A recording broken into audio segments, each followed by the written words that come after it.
This pretty good coverage is brought to you by Power Grip, the official retail partner of the European Pro Tour.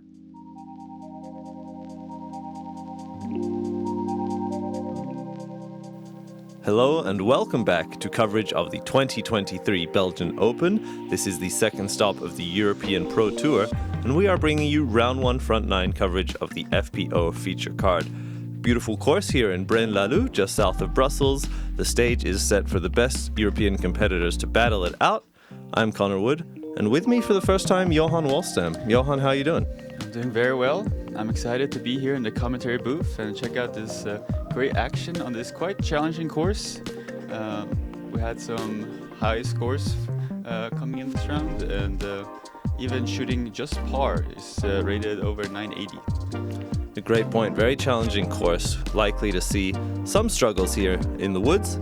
We saw Heidi, Laine, and now Anneli Tougjas-Männiste joining us on this feature card.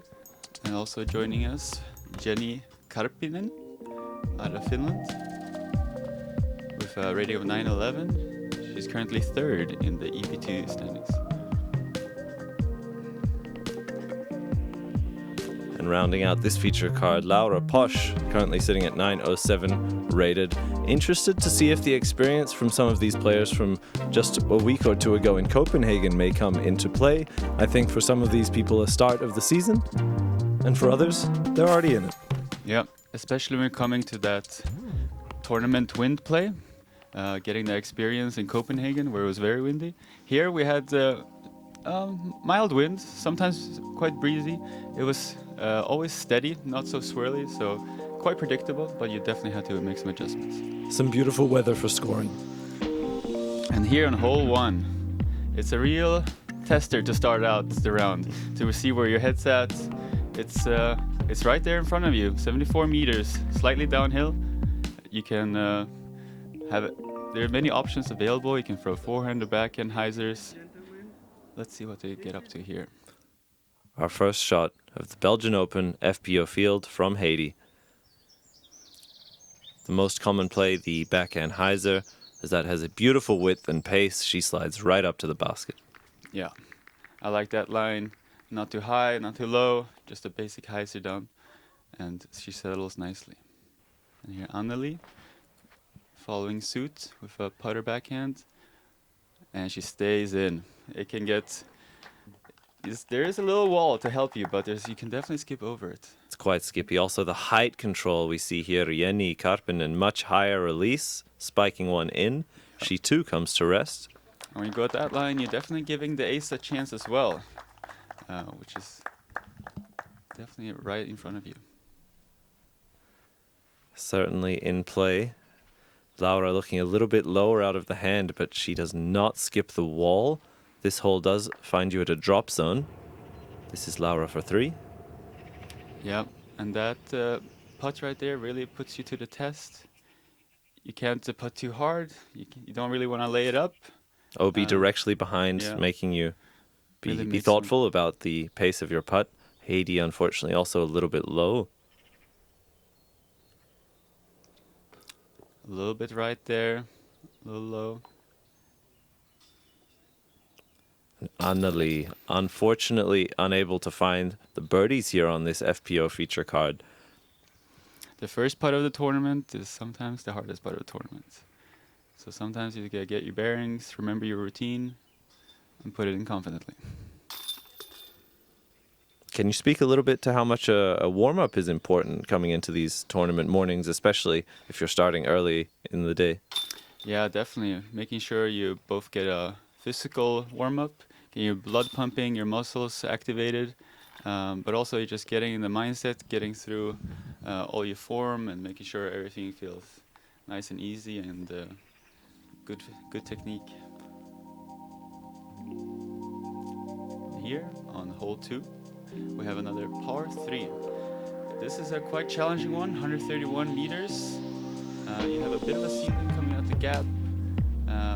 Most opting to throw a backhand turnover, trying to get to the green.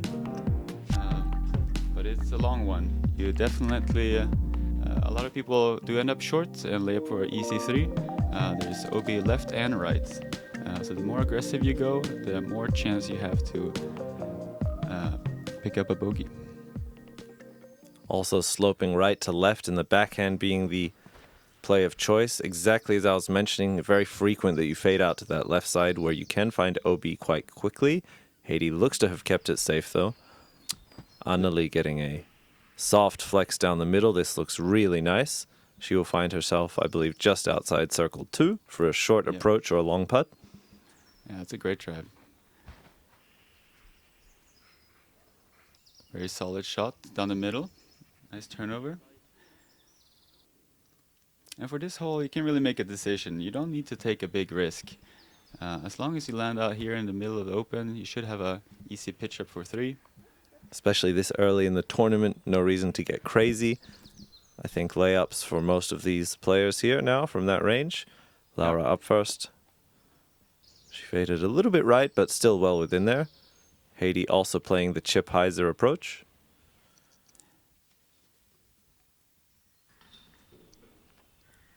Bit of a soft bid there. She definitely had the distance to run it. Anneli closest of the bunch. Oh, that was definitely a run, I'd say. Enheiser out of the hand to get the full flight of the putter. Yeah, very touchy shot. That's a great putt. Good straddle. But she must have found OB on that left side. She takes a 4. Yep. Not an uncommon thing to see. But Laura with a solid par save as well. Yep. Anneli for the same. And she puts it in.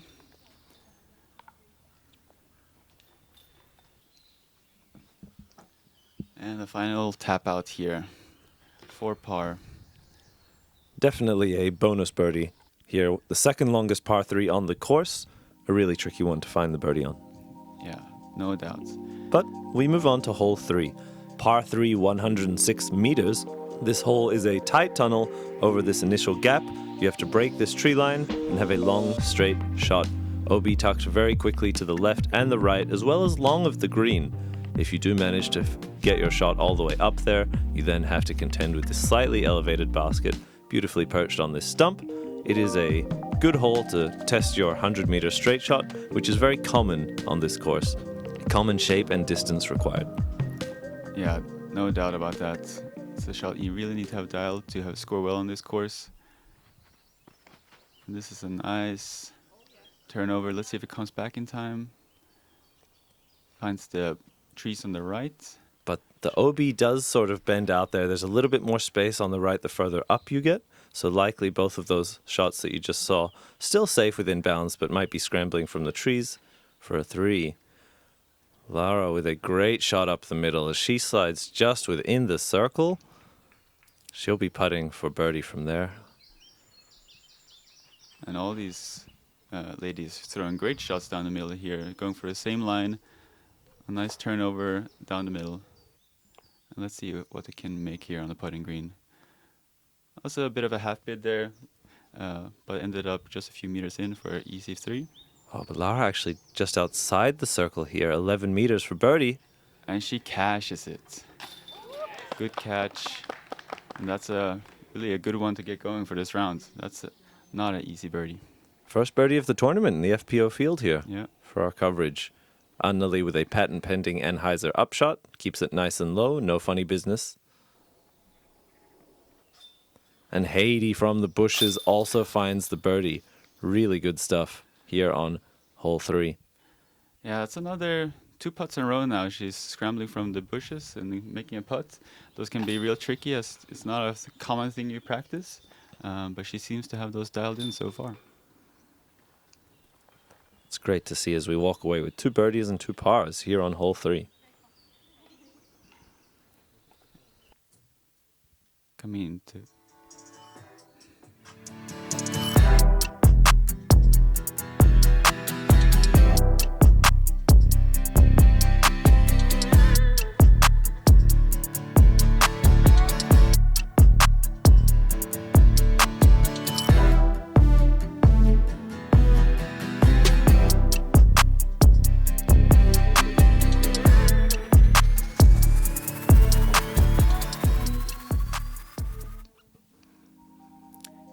to hole 4. we have a 97-meter uphill tunnel shot. That can be quite tricky. We got elevated baskets, OB left and right along the fairway, and also deep. This one requires another straight shot with a bit of a right finish. There's lines for both backhand and forehand turnovers. But let's see what will come out here. Most people would probably go with a fairway for this kind of distance. Oftentimes people using the same discs on holes 3 and 4, looking for that 100-meter straight to turned over shot. We see Laura on the box. She fades a little bit early into the rough, but still some meters from that OB on the left side. She should be well positioned for an easy 3. This hole is tricky also because you have to throw uphill, but also try to get the laser, so it's easy to... But look at that line from Heidi. That is beautiful. As we say, it's complicated. That feels like how it goes in the booth here. The moment we talk about how difficult a hole is, these players absolutely dissect it. Let's see what Anneli gets up to here. And that's a very straight shot down the middle. Let's see if it stays in circle. Yeah, looks good. Looked like she caught the full flight, if anything a little bit low, but nicely done. And Jenni overturning. She will find herself luckily out the backside of the rough with about a 45-meter, 50-meter upshot. That's a little too turned over. She leaves herself with a difficult putt. Hard to decide to run that or not. I think she will. I think she needs to. This early on, she's still sitting at even. This is the difference to stay at or below par, as she finds likely a short 4 there. Anneli now finds the birdie, cashes it, great nose-up putt. Good height on those chains. As we take a look at the replay here, Anneli with the pump, lines it up. High release, you can see she did not leave that to any doubt. Finds the heart. Yeah, great confident putt. You love to see those early in the round to get you going, to really take those chances out there. Reach for those birdies. And how did hole 4 play here in round 1? I know that the elevated basket can cause some putting woes, but the winds were down a little bit. It was right in the middle of difficulty, scoring just over par at 3.1. So most people getting a par there, a few bogeys, and only 19 birdies on the day. So a great one to find here, as Heidi and Anneli find it. Oh, that's a tough one. Just a little bit on the outside, looked good, but you want to make sure you get in the heart of the chains on these Prodigy baskets. Yeah, they really encourage a driven low putt that hits the middle. Anything that seems a bit high left or right often doesn't stick. As we see here, 2 bogeys and 2 birdies. I'd say that's pretty rare. That hole often shoots a 3 in my experience. Yeah. The 2s and the 4s less frequent, but we got to see it all there. We move on to hole 5, a 172-meter par 4 with a soft left-to-right bend around the trees. The OB line on the left really making sure you control your distance and turnover. You then try to land before this tunnel and shoot a putter or mid-range straight through, trying to pure the gap. A familiar sight here, very quick greens here. In the Belgian Open, you often get good slides up to the basket and some friendly ground play. So throwing something low speed up to the green really encouraged. And off the tee here, most people are going to elect for either this turnover backhand, but also the forehand hyzer. If you got the power to get around the corner, it sets you up nicely for a tunnel shot. This turnover line is definitely more tricky, I would say. You need some height, you need to go a bit left, because there is OB on the left, so you don't want to... you have to push the width a little bit. Yeah, definitely. So we saw 2 good-looking shots. Might not be all the way up near the mouth, but should be well positioned to enter.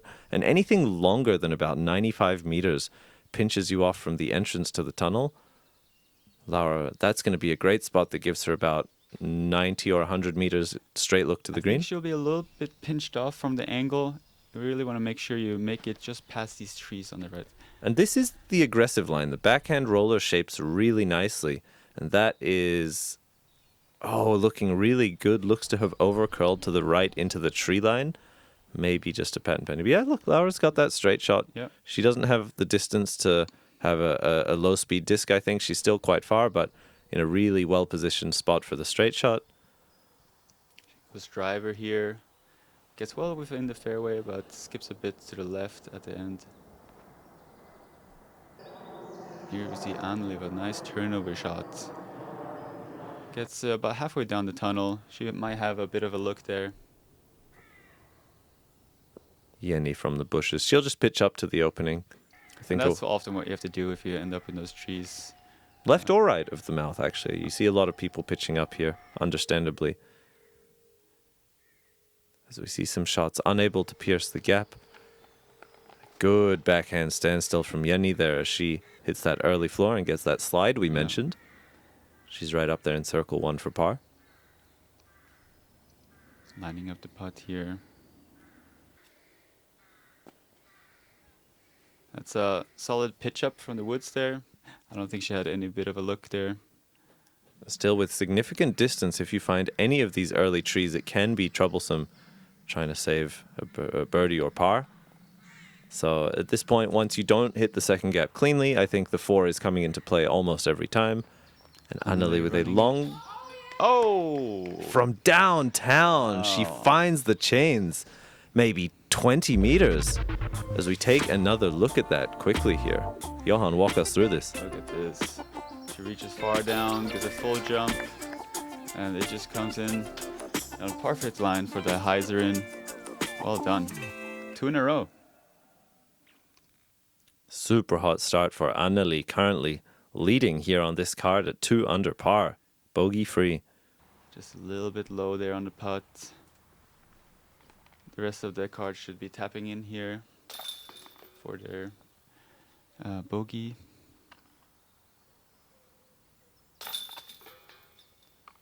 Jenni as well. Good scramble as she pitched out and then had a good upshot. Unfortunately, couldn't translate the putt for par, but considering she was in the rough off the first, I think a good way to get your round back without too much trouble. Yes.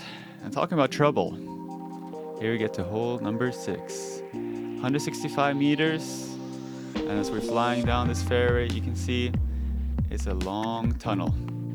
You have to throw a very straight shot. Most people, or a lot of people I should say, elect for a putter or mid-range, just trying to get to this initial opening to open up an approach to the green. Many people play for par here. This is definitely a hole which can end up giving you some of those higher numbers if you're not careful. So the good strategy for most people here, keep it safe in the middle and try to get your par. Yeah, you can, if you decide to play for par, try and just throw 50 meters 3 times and then find a par putt.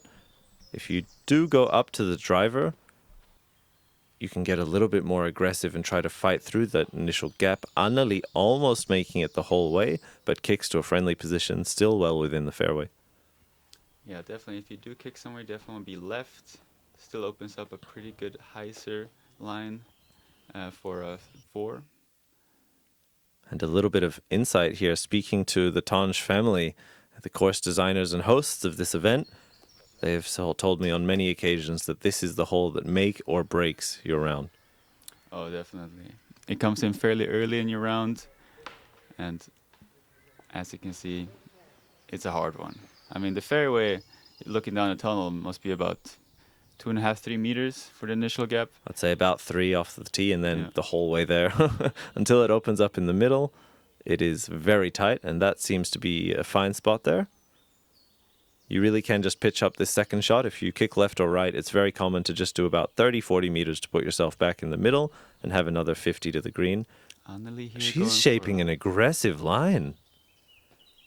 She goes for the flex. She finds herself just outside the circle from a very pinched position. That is a great aggressive shot in a tight tunnel. Well shaped. Yeah, great to see her mindset there. Trying to continue this birdie streak that she has going on.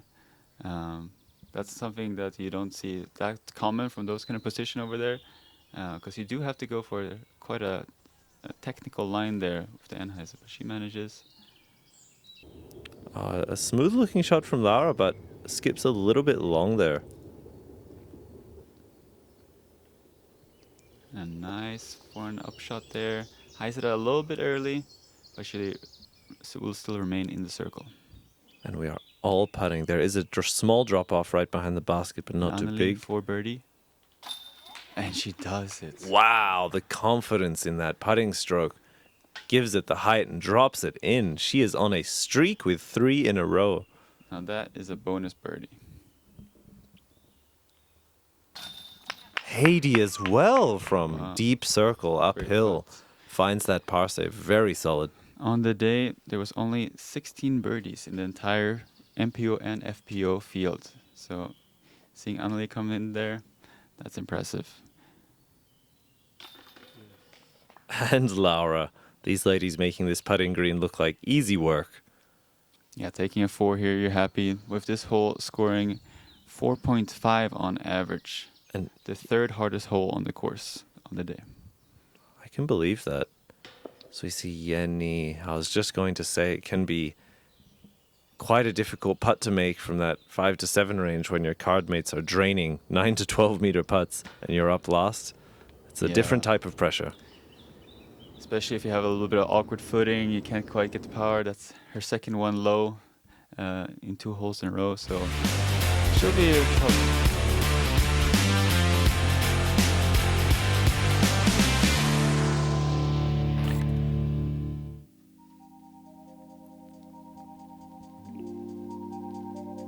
Here you see the beautiful hole 7. Only 84 meters, this par 3 requires a precise shot piercing the tree line that then contends with this tiered green. Considerably uphill from the bottom step to the top of the basket, roughly 5 meters or more in elevation. Players really want to fight this hill as much as possible on the tee shot. If you're really lucky, sticking one of the higher tiers of this green, trying to make a putt. I think this hole really tests that C2 to deep C1 putting with the best shots. Yeah, definitely. You see a lot of great shots here. Go through the gap and then hit one of those stair steps, and they still just bounce down to the bottom. So this one you really want to practice putting from down low. As you see, many shots end up there, even if they do have height to them. And Anneli shaped the forehand flex beautifully into the circle there, taking the widest gap of the fairway. I believe Heidi with the backhand hyzer flip up the middle. She fires a touch long. Yeah, I really like this hole because you have a lot of options here, a lot of different gaps you can go for. And as we see these girls all taking the backhand turnover line, this is a long putt for birdie.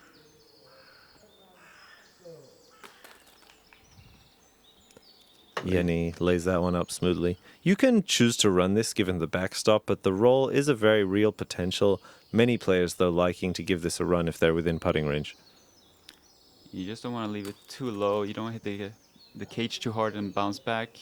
But from my experience, most people stay on the island up there in the bullseye. This is Heidi now.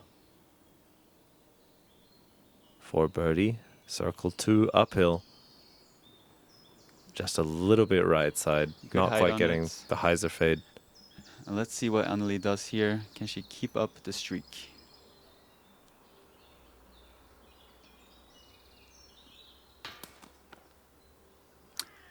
Solid bid, just a little bit low. Hard to get the height on that one. But this card averages a par, and that's what the rest of the field did as well. Most people taking a 3 here. As long as you don't kick too far left or right of the initial trees, you should get a 3 here. As we see some friendly tap-ins here. Anneli still leading with a great hot start. 3 under par through 7 holes. Great stuff from the FPO field. And coming in here to hole 8. This one feels like the course finally gives you a little bit of a break after a few hard holes. Definitely not a gimme birdie, but it is just a straight shot. The fairway is a little bit bigger. Most people are electing for understable putter to try shoot a straight shot down the middle, land about here, and then slide up to the basket. Another very fast green where you can connect 10 to 15 meters on the earth before it, and you slide up right to the basket, slightly downhill, offers you a touch more fade and slide than you might usually get. Yeah, the usual mistake here is to hyzer out too early, but even over there it's quite open, so you can find yourself getting a putt anyways. So let's see if these girls will get their birdie opportunities. Anneli releasing a soft turned over putter. As she fires long of the green, she will find the deep rough, but you slow down quite quick, likely an obstructed long look. And although it looks very similar on the left and right side, the left side fairway is much more forgiving than the right side. Oh, definitely.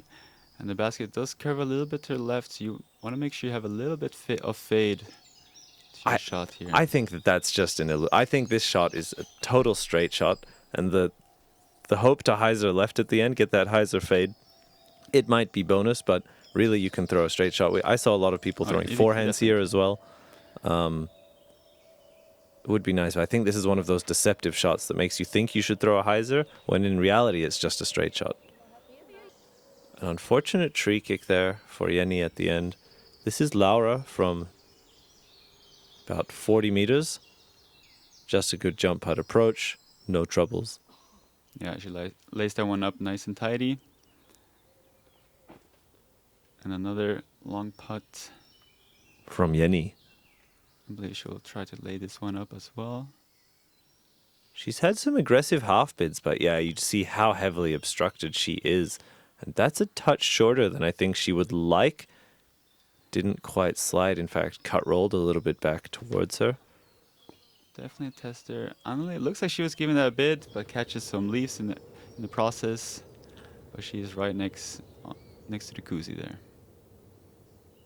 This is Heidi for birdie. She fires it left side. Looks like she was a bit obstructed there on her follow through. This is Jenni. This would be a good par save from the scramble. Nice. Very confident. Catching good on that right side. Off the tee shot, I think that's the best case result for her. Yeah, and I wonder how much frustration it coming into one of the easier holes of the tournament, knowing you had just birdied much harder holes, and most of these girls picking up a par here. Yeah, this is definitely one you want to get. Was this the easiest hole of the tournament, hole 8? Hole 8 was the second easiest hole.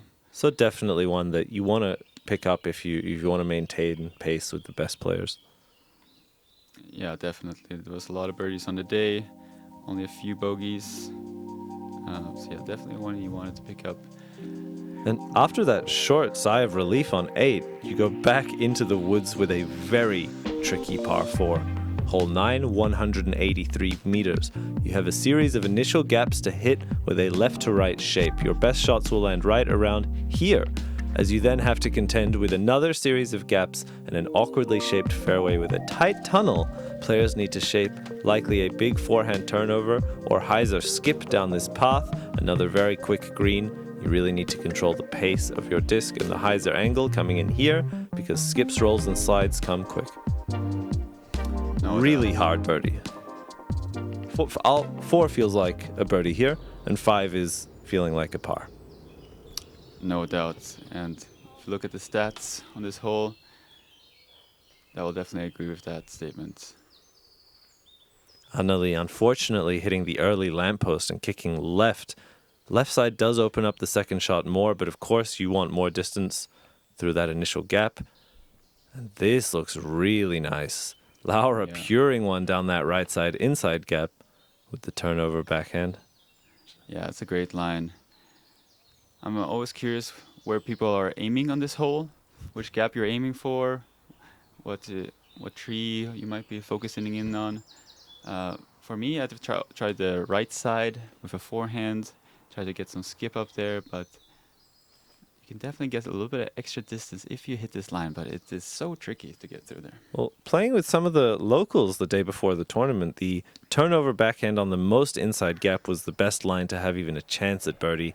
Anything that hangs itself out a little bit too wide left is too pinched to go around the corner on the second shot, but really the line to find is very obscure. Even with a prime placement here on the first shot, the second one, there really isn't a clear line down the fairway to throw. The shape is very demanding. As we see some scrambles out of the woods, this just shows you how rough it is here in Parc Bourdon, where we are playing. Very thick rough. You can find yourself with absolutely no look if you're not careful. This is the shot trying to get to her basket, but it's a tricky kind of hyzer skip. You want to get down the hill. You can also go for his forehand turnover, trying to really get a lot of movement left. But I like this play a lot. Heidi getting a solid upshot there. She will have a straight look now down the tunnel. She'll have a long look at the basket from there. You really have to get a significant distance off the tee before you even see the basket. Laura with maybe pretty fortunate kick. She looked to be fading into that tree line left and early, but she kept herself right in the fairway. She'll have about 60 meters downhill to the basket from there. Open look. Another skip shot here. Looks like she might have gone early left. Hard to tell from this angle, but that might have been pretty good actually. It does curve more left than you always remember it. Quite a steep turn on the path, absolutely. Jenni shaping the Anheuser forehand as well. As she finds more trees, she will continue to scramble here. And as you see them struggling, you might understand why this was the hardest hole on the day, with only a single birdie across MPO and FPO. Wow. With the majority of people taking bogeys on this hole. I believe it. 28 pars, 48 bogeys, and 29 double bogeys. This one... you just want to survive. Yeah, you are taking strokes on the field if you get the par. And Heidi from an alright spot fades out too early on her hyzer release. Does not quite hit the entrance to the green, and she will find herself in the rough. This is not an easy upshot here for Laura. This is another one where you just want to hit the earth about 15 meters before the basket and slide your way up. She goes a bit of a flex shot, does a hyzer in time. Right in the bullseye. That's a great approach.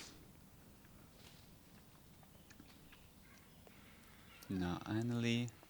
I believe her third shot here, so if she can put this close, still in play for the par. And that looks to be flexing nicely. She is within the circle, putting for a 4. This is really a hole where you have to go back and try to remember all your card mates' throws as they were scrambling back and forth down the fairway. Can be tough. Can take a few minutes on the next hole trying to figure out your scores. And I realized for Anneli there, she actually hit the early lamppost. So that will not be for 4. As Heidi from the bushes had a long look and sits it down nicely as well. Small roll. This would be a huge save. We've seen her putt be absolutely dialed so far today. Just a little bit left side, she dances off the basket, finds herself still about 6 meters away. And this can be a real nervy putt, but she gets it in for the double bogey there. Yeah, so she had the missed putt as well as the early connection to the lamppost. Those were the 2 extra shots that put her over the par 4, but otherwise she navigated that not too bad. This is Heidi, also I believe, for a double bogey. Yep, this is definitely a hole that can get you. There's frequent talk about this course that you want to score when you're in the open, and in the woods you just want to try to survive. There are a few wooded holes you can definitely get the birdie, but on these long par 4s, there's a lot that can go wrong. The risk reward is definitely something you have to consider if you want to try to get a birdie. On a hole like this, getting a par is getting strokes. And as we close out our front 9 and we take a look at the standings, we see Anneli Tougjas-Männiste leading our FPO field at 1 under through the front 9. Tied in second, Heidi and Laura. In fourth place, Kairi Tekku at 3 over, and some players below that. The front 9 definitely the more difficult of the two, so make sure to join us in the back 9, where maybe we see some higher scoring. Lower scores, rather. Yeah, we go out in the open, you will have some big drives, and definitely more opportunities, less laser gaps you have to hit. Thanks for joining us. Make sure to catch us there. Johan, it was a pleasure. Pleasure as always.